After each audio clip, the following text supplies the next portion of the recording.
Yes, Sirski. What's up, beautiful people? Oh, baby. All right, let me get this up and then let's start the show, baby.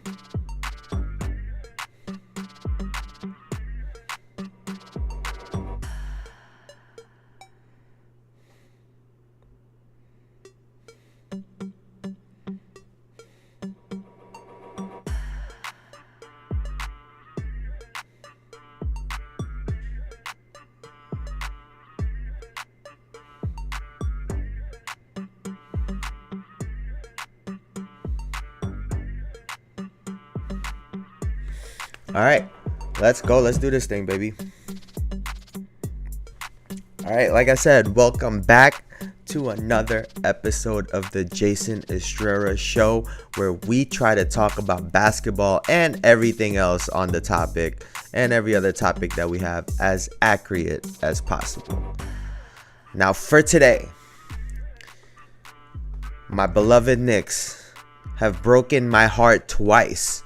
We are going to talk about the downfall of the Knicks in games 3 and 4 and what exactly is going on and what they need to do moving forward. After that, we're going to talk about the complete 180 that has happened in this Minnesota-Denver series, with the Nuggets evening things out at 2-2 in Minnesota last night.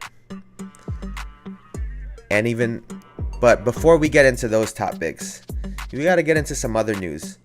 So yesterday they did the draft lottery for the 2024 NBA draft, and this was the results of it.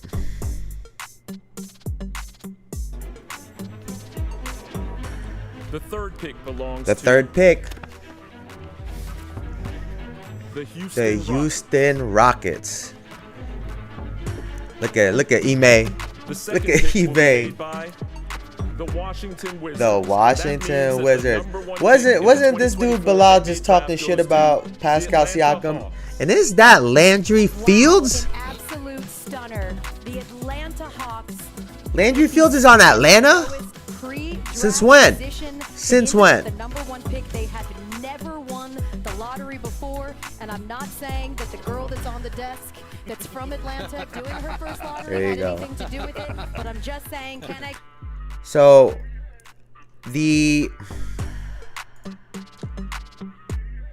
Alex Sarr apparently is right now the number one. He's the number one in the mock draft currently.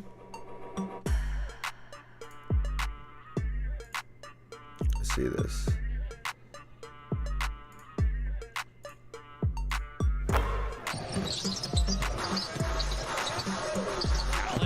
I believe he's 7'1". Oh, what the fuck is this?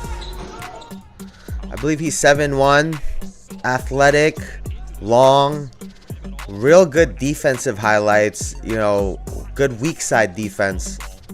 I could see why a player like him is getting looks more than a player like Zach Edey from the NCAA, because this guy fits more of the NBA style at the moment. Long and athletic, can move and be mobile. Yeah, and that's kind of what we're looking for here, and he's very, very tall. The other guy that I thought was interesting is this dude. Apparently number 4 to the Spurs is this guy.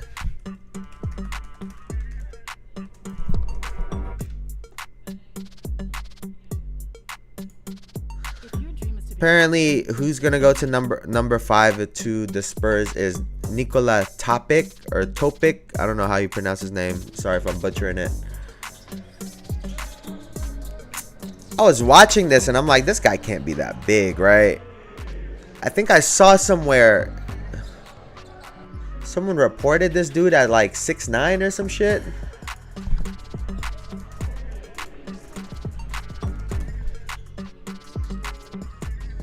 Yeah, he's from Serbia. He's apparently 6'6", 200 pounds. Okay, like that's that seems a little more accurate. But he even looks smaller than 6'6". I'm not gonna lie to you. Like, did he look like he looks smaller than 6'6"? So that would be my only worry. He does look shifty and he does use his body well, kind of like Luka. Has a jump shot. But ultimately, this draft seems to be on the weaker side, and it's going to be one of those where we get to really see how good the scouting teams are for these teams, how good they are at evaluating talent, because it's going to be a draft where you're going to have to steal someone, and I'm going to have to go through a lot more of these names to really look at it. But it's going to be a draft where you're going to have to try to steal someone, because it's not this high name. There aren't a lot of big names in this draft. And so the value is going to come in the skill and the people who you can project to be really good NBA players based on the small sample size, because none of these guys are necessarily stars from where they're coming from. So it'll be interesting to see what happens with these guys moving forward. And next, you know, when Caitlin Clark was announced that she was going into the WNBA, there were reports of this huge Nike deal that she had signed, right? And there was a lot of outrage over it. It's a $28 million deal with Nike, and that she's reportedly getting her own signature shoe. And a lot of people were in outrage because the consensus best WNBA player is A'ja Wilson, who over the weekend announced that she also will be having her signature shoe release in 2025, I believe. A release in 2025, yes. So that's really, really big news. That's really, really cool. So apparently the lead designer for it is this guy named Ben. I'm not even going to try, bro. I'm not even going to try. Who was the lead designer for the Sabrina ones, the Nike Book one, and the Nike Ja one. Which got me to thinking, because there was, in other sneaker news, there was a leak of the next Sabrina shoe that will be coming out. And it's this, and I'm not gonna lie, it looks kind of sick. It looks pretty cool, man. Which got me to thinking, what are some shoes that they could take inspiration from for these designs? It looks like something like this is already a heavy Kobe shoe influence. But I think something like a pair of KDs, some Weathermans, the Galaxies that had come out recently would be a cool shoe. I think you need a sleek shoe. I guess it would depend on their play style, but especially in the women's game, giving them some bulky ass LeBron shoe is just, I don't think it's gonna work. But going some of the KD route, or even like one of the early Kyries, something like this, and when it comes to like more of a mid, would probably work even better.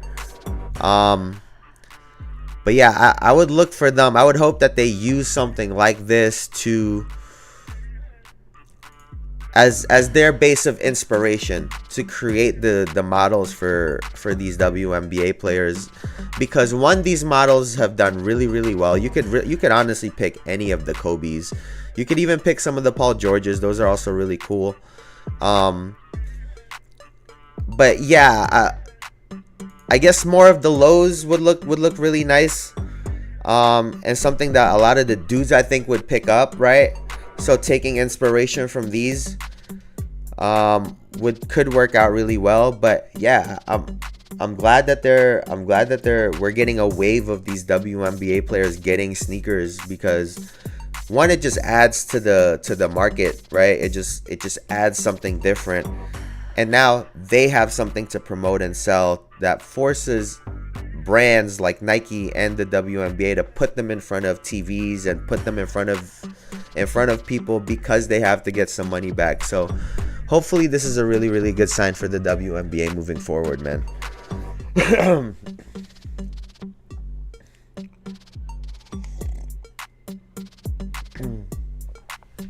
Now on to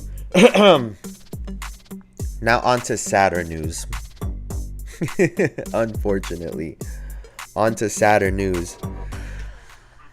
My New York Knicks. It is just so sad, bro. It is so sad, man. So over the weekend, on Friday, the Knicks and the Pacers played Game 3. And on Sunday, they played Game 4. Where the fuck? Wait, did I close the other tab? Am I tripping? Yo, I must be tweaking. What the hell? Alright. Let's see.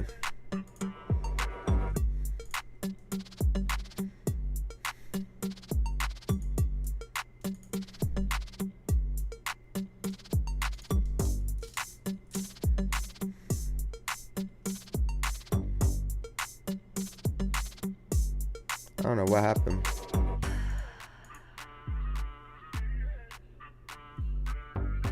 Am I even live right now?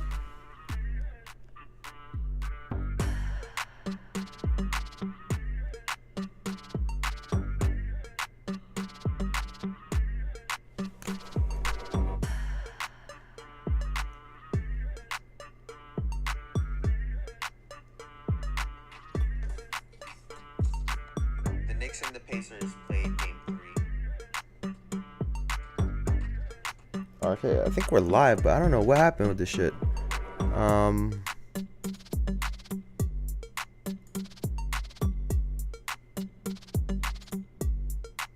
Okay, here it is. Dude, I don't know what happened, bro. Alright. Alright, oh, that was weird.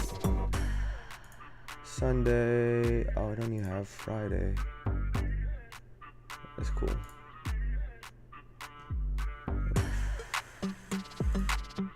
Let's do this. Alright, yo, his eyes look fucking scary right there, bro. Alright, so on Friday, the Knicks went into Indiana with a 2-0 lead, looking to take a 3-0 lead, right? And my ass already said that I didn't think they were going to win Game 3, but so I must have been bad luck. Me streaming on those days when they're playing must have been triple, quadruple the fucking bad luck, because it's just not working out for me right now. However, we move on. Now,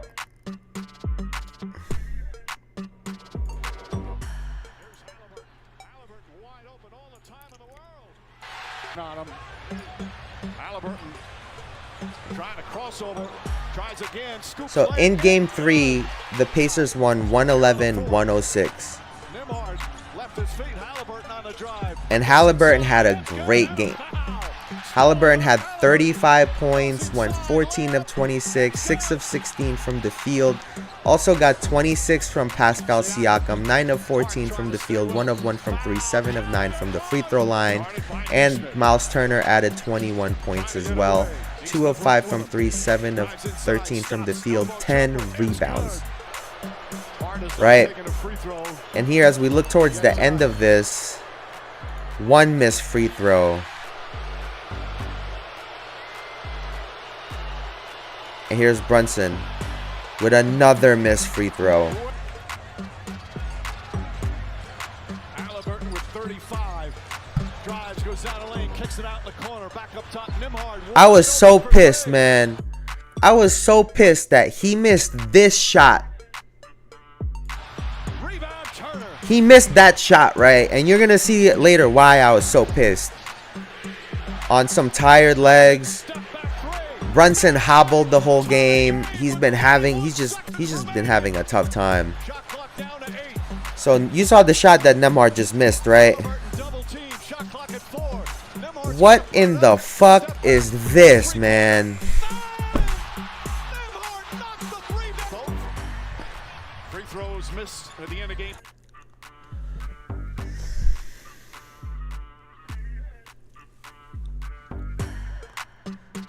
That was a tough loss. That was a heartbreaking loss, game 3.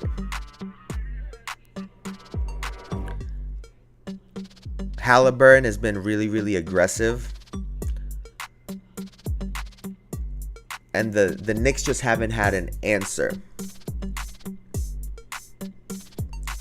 I think that some of the minutes are finally catching up to the Knicks. Brunson got a hurt foot. OG is obviously out with the hamstring injury.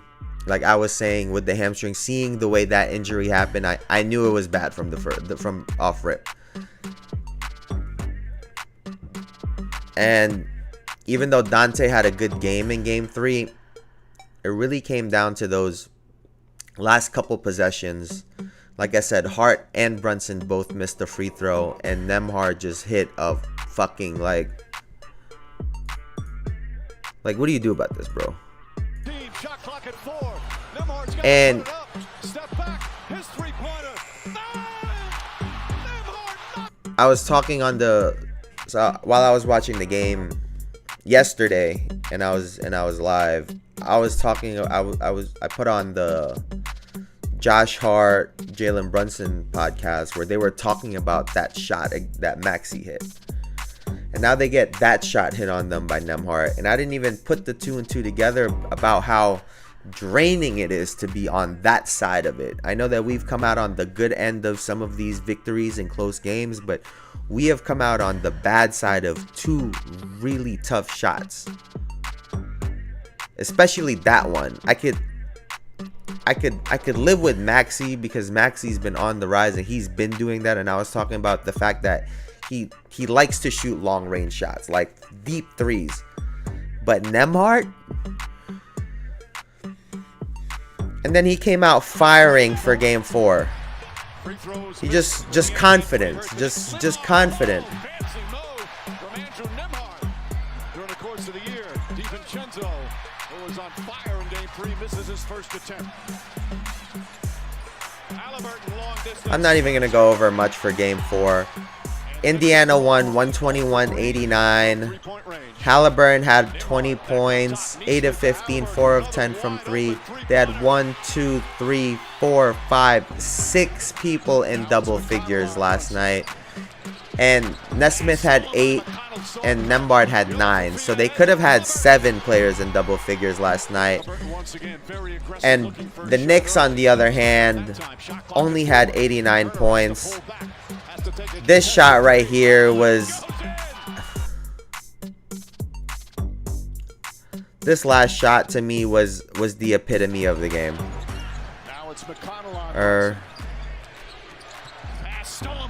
Yeah, steal, Halliburton dunk.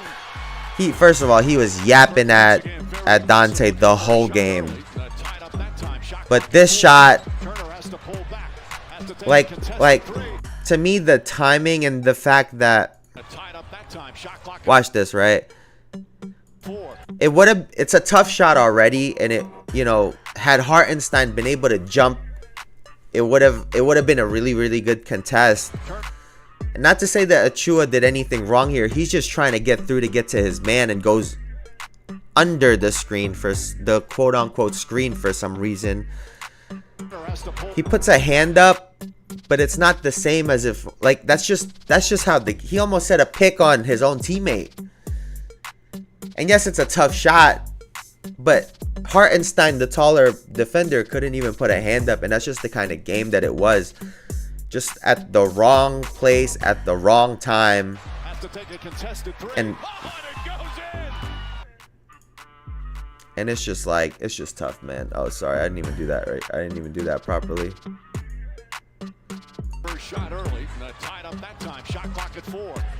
But look right here, man. Achua is for some reason going under this pick instead of going over it. Instead of having Hartenstein contest the shot, the bigger defender. And it's just, he almost sets a pick on his own teammate. And it's just, like I just said, Wrong place, wrong time for the Knicks, or for the Pacers, right place, right time.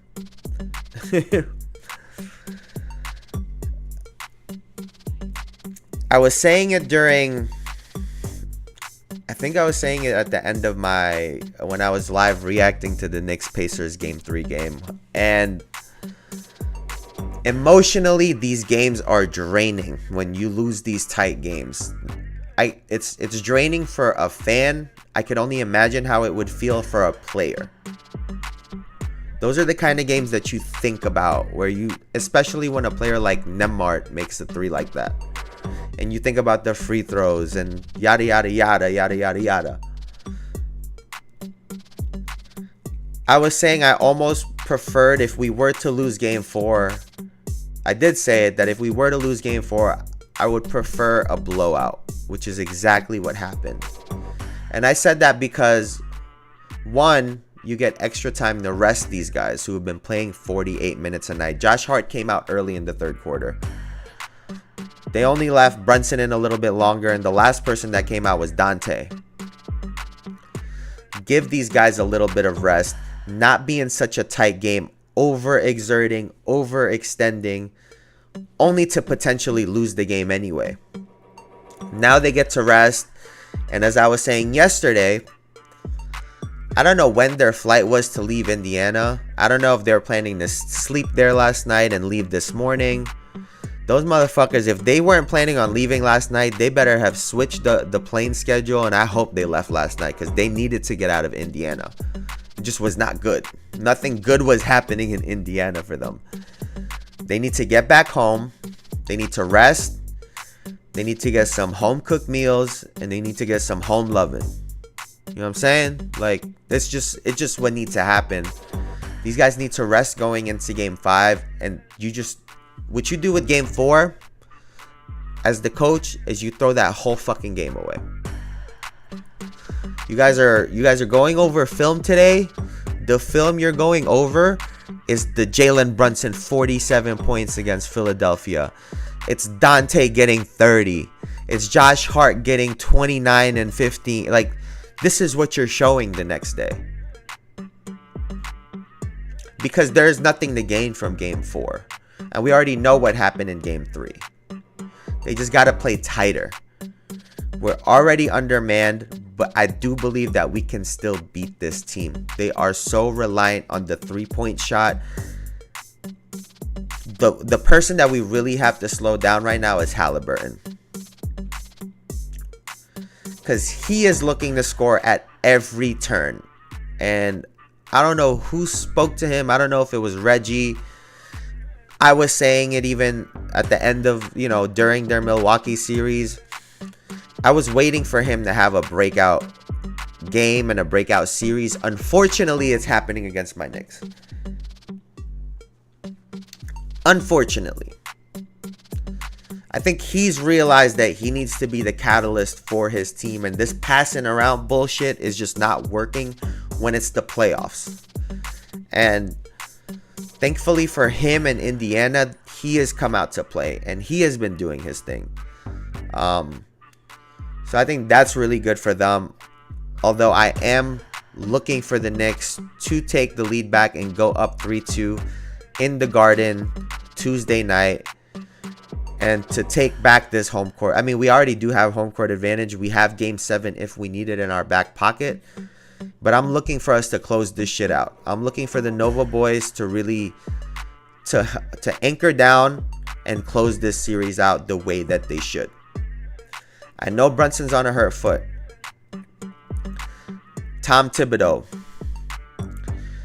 you need to, one, yell at Hartenstein, because at no point in the game is this fool looking at the basket to shoot. I swear to God, every time he gets the ball in a pick and roll, he's looking to kick to the corner as his first option, and the slot is his second option. And I understand it's the game plan, but bro, you are letting your point guard down. On a pick and roll, they can show hard on Brunson because they know that you're going to catch the ball, take 1 or 2 dribbles, and turn your back and pass. You are not a threat right now on offense, and you need to be, in order to open up these shots, because when Brunson comes off of a pick and roll, they're not even worried about you. And that's a problem. Secondly, Burks has given you some light in these last 2 games. Alec Burks. He's always been able to score. I think that Thibodeau needs to consider, if not starting him, getting him in the game really early. Depending on how the game is going, because the first quarter is going to be key next game. They need to get off to a good start. They need to disrupt the momentum that Indiana has gained over the last 2 games. You can't allow them to gain momentum in the Garden either. So I would look for those 2 people to have a strong impact in Game 5. I would look for Alec Burks and Isaiah Hartenstein to have a really, really strong game. That's what I'm hoping for. That's what I think they will do. That's what I'm praying and hoping they will do. Because the trio needs some help. DiVincenzo had a great Game 3. They just came up short. And no one had a good Game 4. There's no point in looking at it. They couldn't throw a ball in the ocean if they tried. And it's basketball. It happens sometimes. However, the 2 things that you can look at, the positive of Alec Burks and the opportunity that Hartenstein has. He has an opportunity to really have an impact on the game and also open the game up for his teammates. So it's a obviously it's a really big Game 5. Indiana could take the lead, or the Knicks can take the lead. I'm looking for the Knicks to take the lead, and we can close this out in 6. Because my goodness, what the hell am I watching? Oh my God.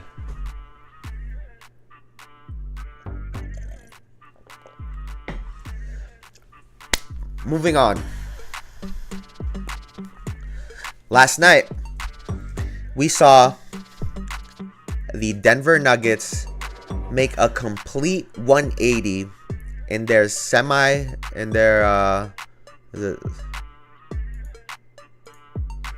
is it? Not semi.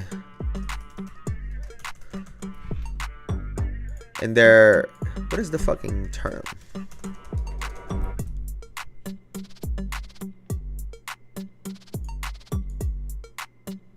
In their conference semifinals. There you go. I knew semi was in that fucking word. They tied the series up 2-2 last night. After a comfortable win in Game 3. And honestly, a comfortable win in Game 4 as well.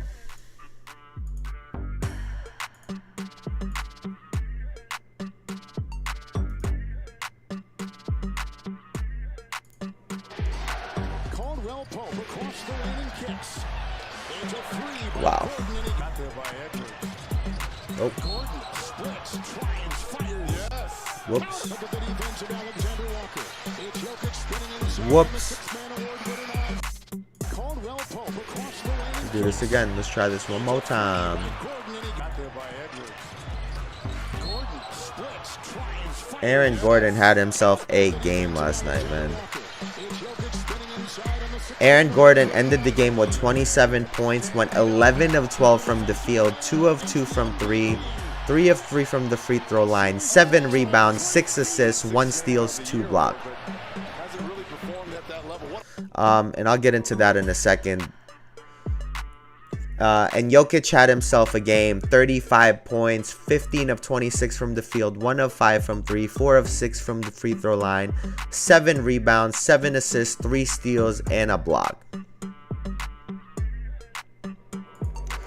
So like I said, for me, the story of the game really was Aaron Gordon.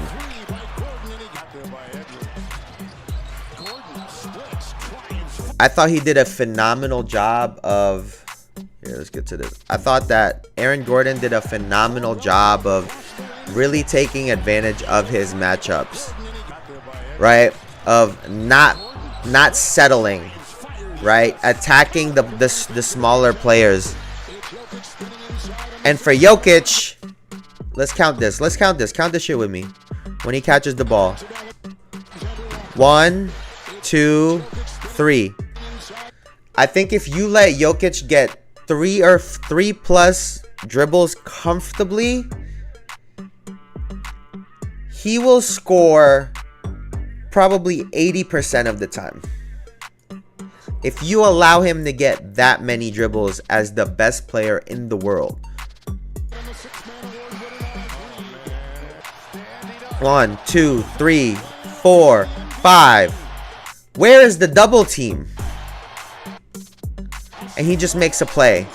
Compared to on the catch, he's surrounded. Look at the difference in this. On the catch, he's surrounded. They don't even give a fuck if KCP or Braun gets a shot right here. Right? Again, right here. Fronting him. Gobert is already looking for it. They don't even care if Aaron Gordon's rim running. And they get out on the break. And then, to me, this sequence, when I saw this, I damn near turned the game off. Because it's one of those sequences that just takes the life out of a team, one, but it also, it's like sometimes everything is just going your way. And it just happens sometimes. Sometimes anything and everything is just going. And this is one of those situations. The game is 56-49 right now. Right? 21 seconds left in the game. KCP hits a 3. They come down. Turnover by Edwards. Okay.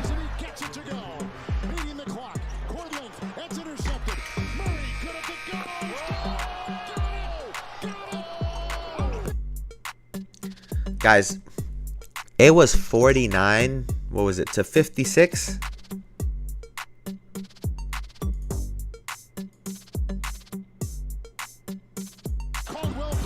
Yeah. It was 49-56 at 20 seconds. They ended the quarter 64-49. What was the final? 115-107 was the final. Is that 15 points? And they lost by less than 15. Granted, I know that the game isn't this simple, but sometimes these little spurts, especially when teams are so close, it makes such a huge difference. And on the other side for Minnesota, let's see. On the other side for Minnesota, Anthony Edwards had 44 points, 16 of 25 from the field, 5 of 8 from 3, 7 of 8 from the line, 5 rebounds, 5 assists, 2 steals, and a block. Doing everything that he can. Everything. Giving it to you any way you want. Inside, outside, midi. Like, any way y'all wanted, he got it. And for the Timberwolves, you're gonna need more than 13 points from Karl Anthony Towns, 15 points from Mike Conley, 11 from McDaniels, 2 points from Nickeil Alexander-Walker, who played 24 minutes.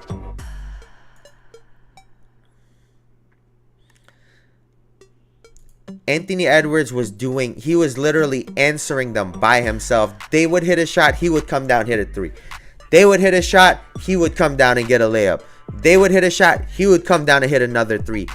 He literally kept them in this game by himself. The third quarter was just, he was doing everything that he can. And it was one of those games where if he would have got just Like, Cat could have played how he played, and if he would have had a little burst in the fourth quarter, if Alexander and McDaniels could have given a little burst in the fourth quarter, they probably would have won this game.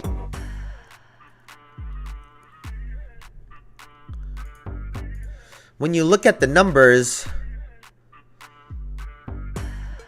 the Wolves out-rebounded the Nuggets. Turnovers, 12-11. They had less turnovers than the Nuggets. The difference was the buckets. You just weren't getting buckets from the guys that you need to get buckets from. Cat was still being aggressive. He was just missing. And I also think in unison with the way that they have been playing defense, right? I noticed in game 3, and they were talking a little bit about it on the broadcast, about how it seemed as though the referees were letting less go. Meaning the physicality that we saw in game 1 and 2 from the Timberwolves, they weren't getting away with the same things in games 3 and 4. The referees were blowing the whistle a little bit more, so they had to play more back. Aside from that, I think Denver has done a really good job of spreading the floor. They've damn near been posting up Jokic from the 3-point line just to prevent a double team from coming. On the other side, Minnesota, like I said earlier, has been allowing Jokic to get 3-4 plus dribbles. And if you just let him do that, he can turn you back and forth however many times. He can fake you. The defense has to react. Guys are moving on the backside. It makes it really, really difficult. In games 1 and 2, they were giving him different looks. They were doubling him on the catch. They were doubling him off of one dribble. They were just doing things differently. And I get that the refs aren't helping them at the moment in the sense of having a quick whistle, especially in game 3. But they need to figure out a way to take the ball out of Jokic's hand a little bit more. Just letting him dribble the ball that many times, he's going to make plays for himself and he's going to make plays for others. And if you allow him to do that, whether you think he's the MVP or not, he's still the best player in the world right now. And if you let him do that, he will pick you apart. Jamal Murray has done a great job of filling in spots when he needs to. He's really just spreading the floor for Jokic so that the double can't come, right? You see where Murray's been getting the ball. A lot of the plays he's been getting the ball damn near at the half-court line to prevent double teams on Jokic and also to prevent double teams on himself, right? You can't overextend the defense that much. Leaves too many gaps and openings. And Aaron Gordon, like I said, has done a great job of not settling and staying aggressive. When he has a little guy on him, he's gonna either post him up or take him to the basket. He's been choosy with his threes, but 2 of 2 it's just good because it'll keep the defense honest. Now you have to get out there on him, whether he shoots it or not. And if you run out on him, he'll be able to get you on your heels, pump fake, dribble. Now he can either make a play or he gets a layup or a dunk. And that's really what it's very simple what Denver has done, but it's been so effective. And even still, the game last night was within reach. Anthony Edwards was doing whatever he can. No one can guard this dude, first and foremost. He's just so aggressive all the time going downhill. And he's a real problem for them. And he kept them in the game. And like I said, had he gotten just a little burst from another player or two, they could have won this game. Despite everything that I said great about the Nuggets, they could have lost this game. And I think moving forward for Minnesota, that's a good sign. Not that you're going to expect 45 again from Edwards. However, you just need a couple things to start going your way. Some shots to go in that didn't go in. Cat needs to stay aggressive, and you just need a couple more points and more production from these other guys, and I think they can take game 5. However, it is going into Denver, but we already said that with Minnesota being up 2-0 going into Minnesota. So who knows what's going to happen in this series. This series can potentially go 7 games. And if it goes 7 games, that's not a good thing for Minnesota, because they'll be in Denver. So they have to win game 5. If they don't win game 5, the series is over. The series is over if they don't win game 5, unfortunately. But hey, so like I said, I would look for, I don't know if we're going to get the same production out of Gordon. I would say look for Murray to have a better game than he's been having. If they do start to pay attention to Jokic a little bit more, maybe Murray's going to get loose and get a couple shots and get going. And on the other side, look for Cat to get a couple more post-ups. Look to be aggressive, and I'm looking for him to have a good game in game 5 as well too. So those are going to be the 2 players that I'm looking for to try to offset this balance and get their team the victory, because the 2 stars and Jokic and Edwards have been doing what they're doing. We know what we're going to get from these guys. And so it's up to their second best players and their supporting cast to step up.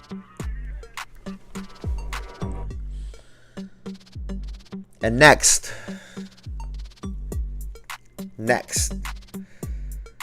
they went back into Dallas, 1-1, and PJ Washington is having himself a couple games, man. What the hell has gotten into him? Let's see this.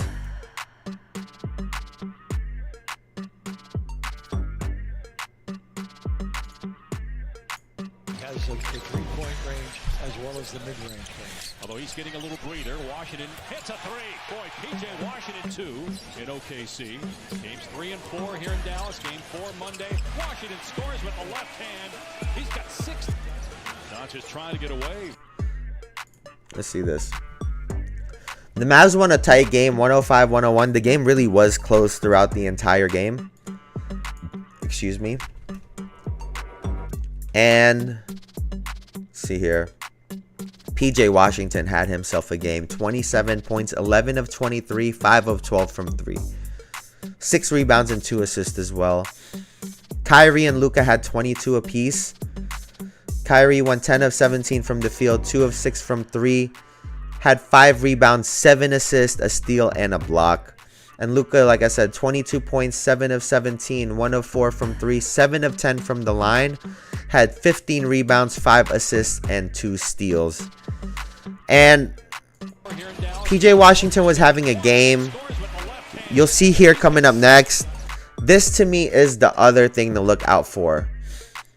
Doncic has been really frustrated when Dort has been guarding him, and it takes just one quick thing. I hope Luka does not lose his cool where someone gets ejected, someone gets flagrant fouls, technical fouls start flying everywhere, and he's been yapping at the referees. But he is annoyed of Lu Dort. He is so annoyed of him, bruh. He is so irritated. He's so irritated.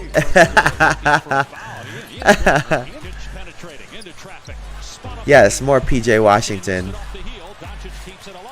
Washington driving, floater is up and good. His second basket already. 2 to play in the first half. Tied at 45. Series tied 1 apiece. Doncic foul. Count it. And look, this is just, he's just, like I said, he's just been frustrated with the physicality. Shea doing everything that he can, man.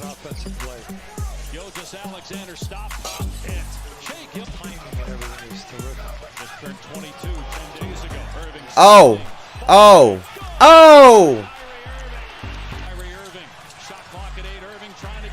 Hey, Denver fans, I don't know if that looked familiar.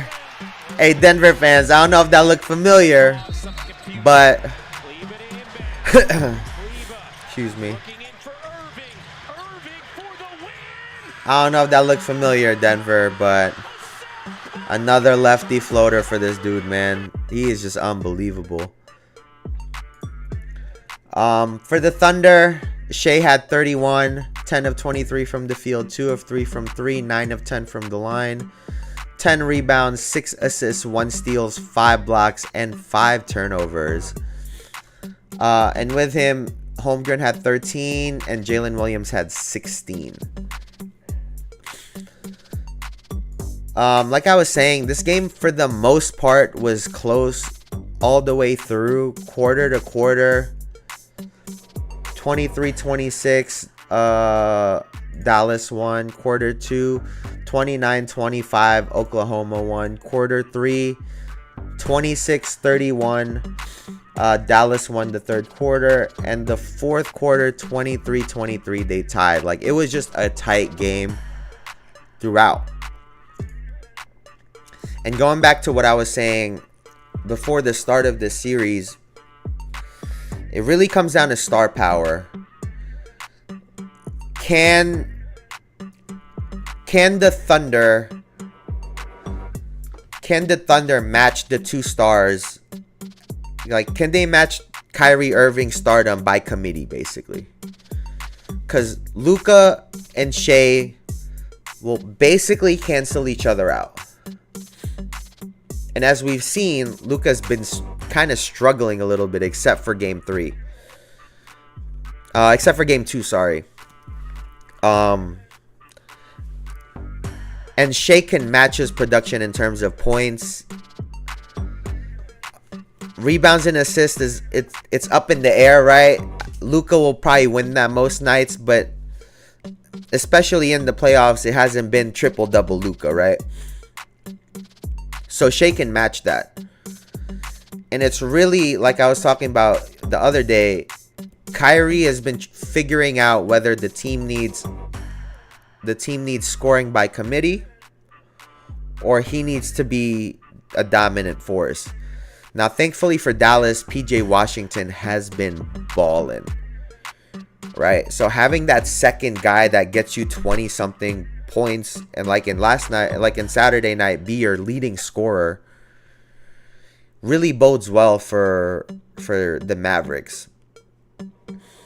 However, like I was talking about, with Kyrie's ability to just mold and shapeshift into whatever they need him to, he needed to be a passer in game 3 and game 2. And in game 3, he needed to hit some clutch buckets, including a lefty floater to seal the game. And it's just, like I said, the stardom. Shea is a star. Everyone else on that team is trying to figure out how to become a star. And when these moments come up, stars can manage them and figure their way through them and like I said, manage those situations. And that's where the inexperience comes in for the Thunder. Even though I believe that they still play really well as a team and even better as a team than Dallas. The reason this game is close is because of the way that they play. If PJ Washington is getting off like that, typically in the regular season, Luka's going to find a way to get going, and that this game ends up being a blowout. But because the Thunder, because Shea's so consistent in his play, because they're so aggressive attacking the rim, the game never gets too far away for them. However, now Dallas does have a 2-1 lead. And now they're looking to take a commanding 3-1 lead.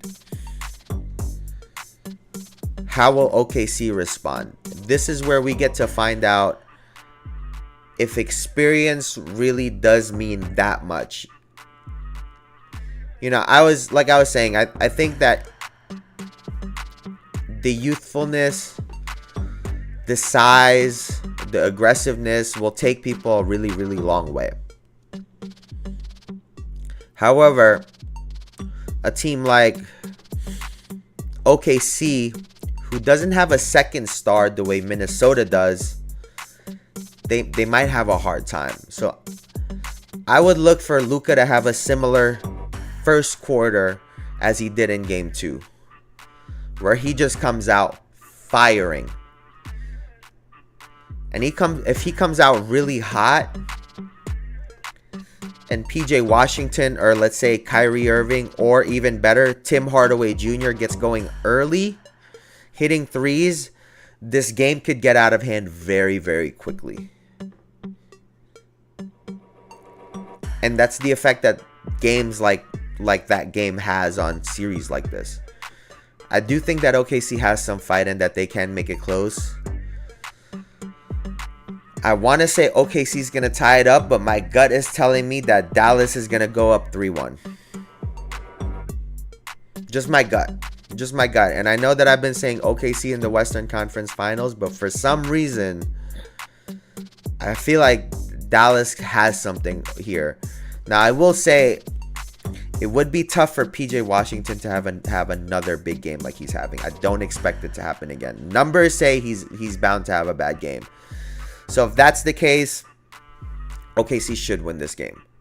But we'll just have to wait and see, man. We'll have to wait and see.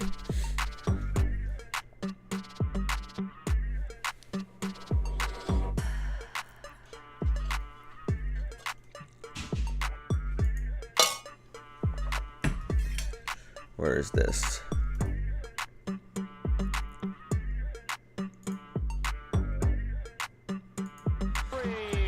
Now, the Cleveland-Boston game. Here's Mitchell will fire again. And hit. 40 each game. Couldn't do it in game one. Let's see.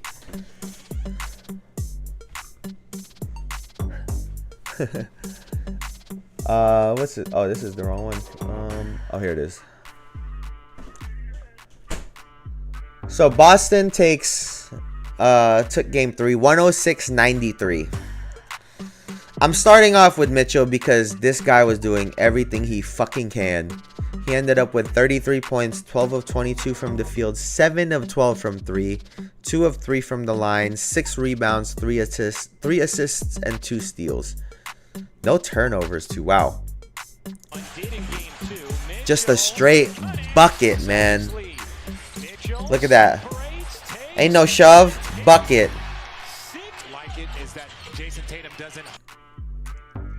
Here's what I do want to talk about with the Boston Celtics. I know I've been giving them a hard time, but I want to give some love to Jalen Brunson. Oh, shit. I want to give some love to Jalen Brunson because this guy has been quite possibly the best second option anyone can ask for. He has been so consistent as the second option, whether Derek White is getting off or whether Jayson Tatum, who on Saturday finally really went off. Brown has been so steady and consistent, and it doesn't surprise me when he's the guy on the team that doesn't rely on three-pointers and a whole bunch of jump shots to get his points and to be effective. His game is consistent. He had 28 points, 13 of 17 from the field, 2 of 3 from 3, 9 rebounds, 3 assists, a steal. And then his running mate, Jayson Tatum, had 33 points, 11 of 25 from the field, 2 of 8 from 3, 9 of 9 from the line, 13 rebounds, 6 assists, 1 steal, 1 block, and also had 5 turnovers. From it. He doesn't hide from that intensity. When you get drafted to the Boston Celtics and you go to the conference, 28 straight games because of a knee injury, hasn't played since March 8th as Brown splashes in a He doesn't take many threes, but he can make them. Just not settling, like I was saying. Not settling for threes and jump shots. Tatum started with 2 early threes, but since then was just ultra aggressive, attacking the rim. And really just, like I said, being in attack mode, not settling. Another one. I feel like there's been a lot of times where he would take that 3 right there. as questionable because it's based on how he feels when he wakes up. Another one. Let's check in with Cassidy Hubbard. Yeah, had a chance to catch up with JB Bickerstaff. And he was just having his way, man. Outside of Donovan. Celtics running clock. Tatum has to put it up. Does. That's tough.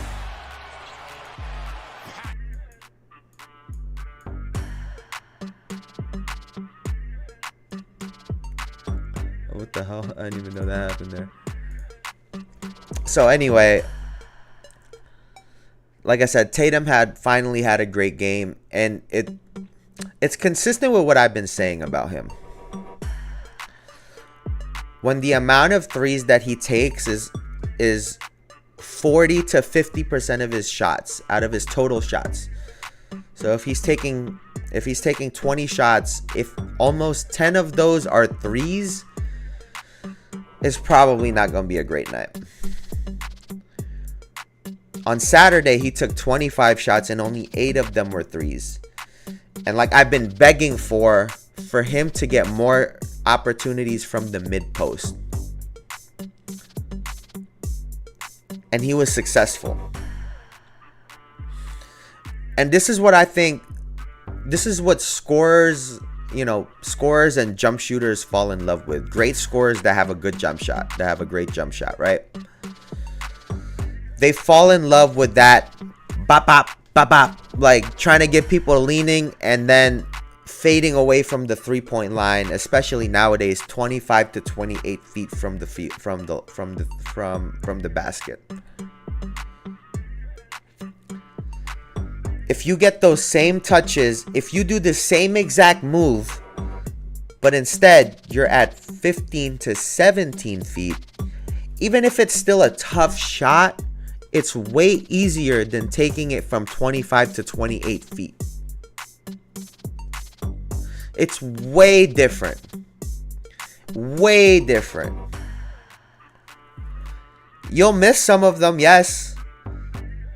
But we can live with those. I can live with those. I know someone like Kobe used to get killed for taking long twos when he's like, dude, this is the shot that I'm taking. Like, this is where I got open.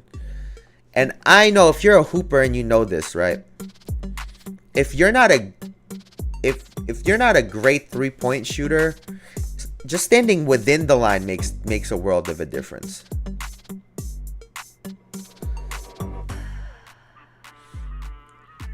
It just does. Now, for the best players in the world, you're taking 10 feet off of the distance on the shots that they're taking. It's a much better and a much easier shot, even if it looks tough. The fadeaways, that's why he was hitting so many of them, because now he's not taking them from the corner three, fading into the bench. But like I like what I saw.